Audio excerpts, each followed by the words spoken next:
Hello and welcome. Today I'll be beginning my brand new series on the channel where I rank, analyze, and review every single Hearts of Iron 4 DLC. And today we'll be going all the way back to 2016 to see the very first Hoi 4 DLC, Together for Victory.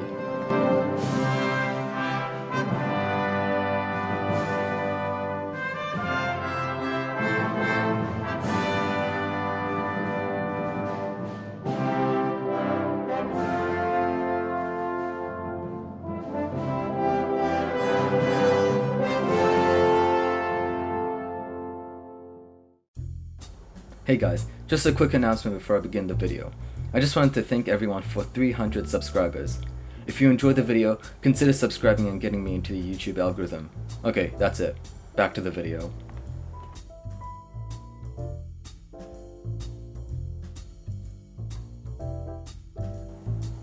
On the 6th of June, no, not that 6th of June, that 6th of June, the next entry in the Hearts of Iron franchise will be released in Hearts of Iron 4. Initial reviews were good, but the game was criticized for having bad performance. But that's not what you're here for. As with all Paradox games, there is something sure to come with every release. Downloadable content.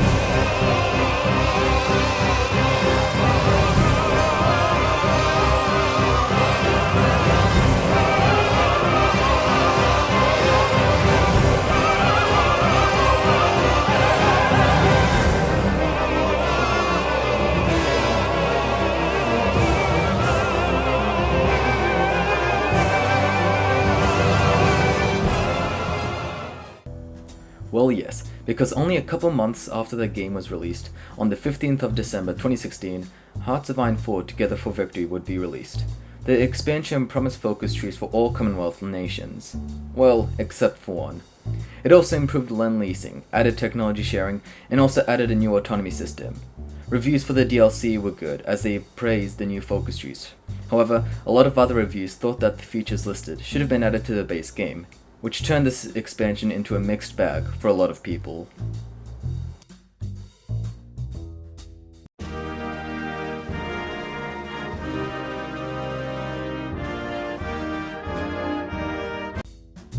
The Canadian focus tree is probably the best one in this DLC. It is decently large and even holds its own with today's focus trees. But as you will soon find out, there is a problem with every single focus tree in this expansion. Stay with Britain. Leave Britain. Leave with Britain and go communist. Leave Britain and go fascist. I know the whole point of this DLC is to be able to choose your own path as a British Dominion, but at the same time, it makes all the focus trees look copy and pasted. But back to Canada. My personal favorite path has to actually be the historical one where you stay with Britain. You can really support the Allies in this role by helping out in North Africa and D-Day. From worst to best, it will probably go historical, communist, fascist, and finally democratic. There are only 4 focuses by going democratic, which is basically you joining the Americans. Still, however, your role as Canada and your position on the world means that you will almost always have a really fun time playing the nation.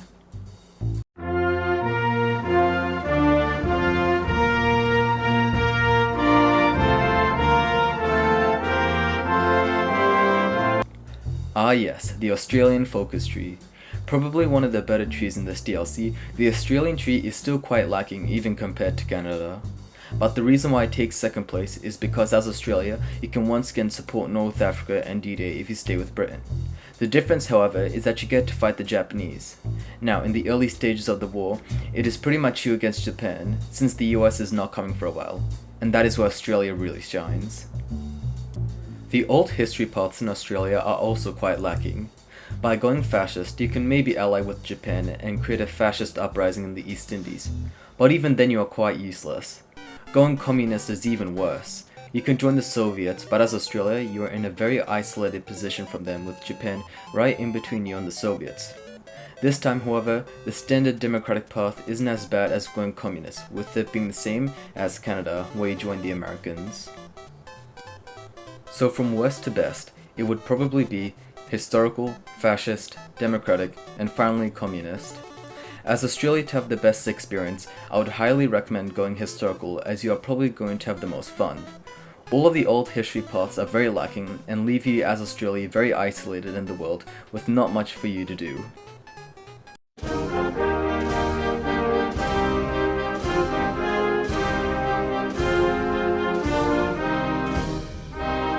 The British Raj is going to take third place as it has a very lacking focus tree, but once again, its position in the world means that you can have some fun. The historical path once again is probably your best bet as you can support the Allies and fight Japan. The difference however being that you are mainly going to be fighting the Japanese in Burma, which means no supply. As the Raj, you're going to start off very weak with traits like risk of famine and agrarian society, but that doesn't mean you can't get really strong. You have a massive population, and if you can get your industry rolling, by mid to late game, you can become really powerful. However, sadly, that is where the good news ends. The old history paths are pretty much unheard of, as the only thing you can do is go down the Swaraj path and get into a fascist or communist civil war. From there, well, German technology anyone? I can't even rank these paths, as the only logical good path you can go down is historical. But overall, I feel India didn't get the justice it deserved in this DLC. Paradox could have easily made this DLC so much better by maybe having paths where you can expand into Iran and the Middle East. But no. They proved that they could have made a good focus tree with Canada, but it was not felt here sadly.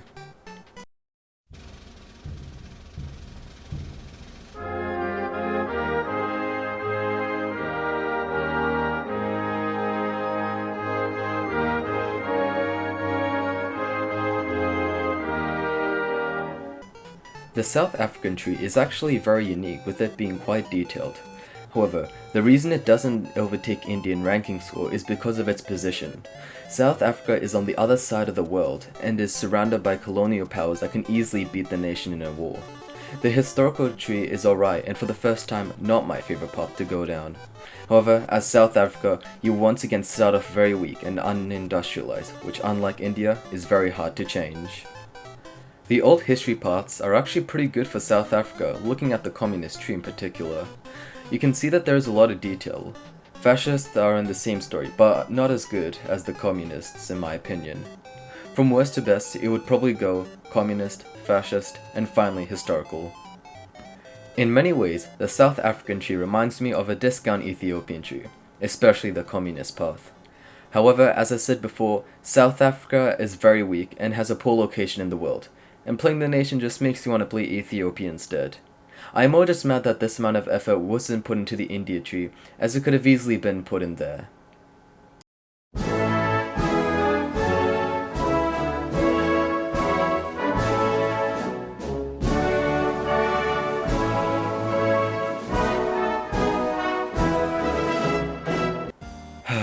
New Zealand. Where do I begin? Well, I'm gonna go ahead and rip off the band-aid here and see that New Zealand has probably the worst focus tree in the game. Well, aside from the default tree. You are practically isolated from the rest of the world, with your only distant friend being Australia. That combined with an awful tree makes this truly not a fun nation to play at all. The historical focus tree is probably your best bet if playing New Zealand, but if you're going ahistorical, well, I'll let you see for yourself. Just look at it though. The fascist and communist part only have 4 focuses. 4 focuses. Don't even get me started on the democratic path with 2 focuses. Overall, if you are buying this DLC just to play New Zealand, then please just go play Road to 56. The very poor and isolating location of the nation and the abysmal focus tree makes this the worst nation you can play in Together for Victory in my opinion. What makes me really upset though is that look at the other countries in this DLC. All of them have at least have decent paths with some interest. But look at New Zealand again, completely void of any content.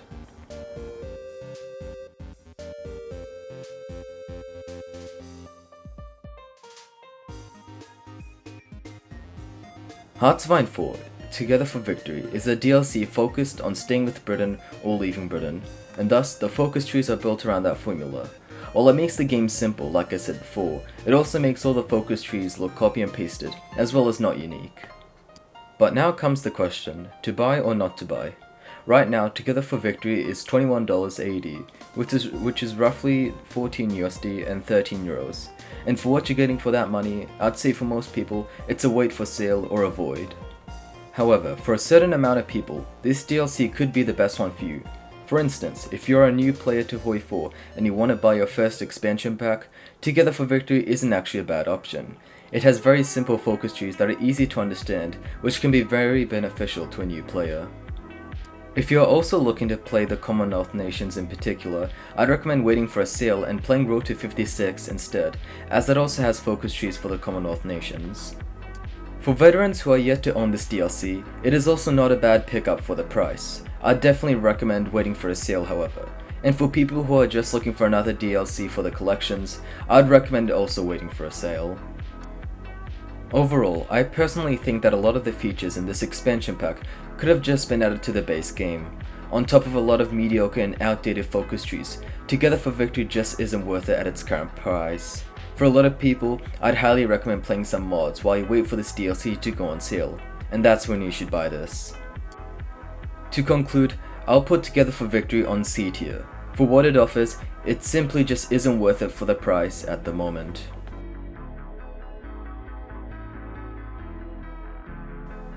Hey, thanks so much for watching. If you enjoyed this video, please make sure to consider subscribing, as it helps me out. And make sure to look forward to next time, where I review one of my favorite Hearts of Iron 4 expansions, Death or Dishonor.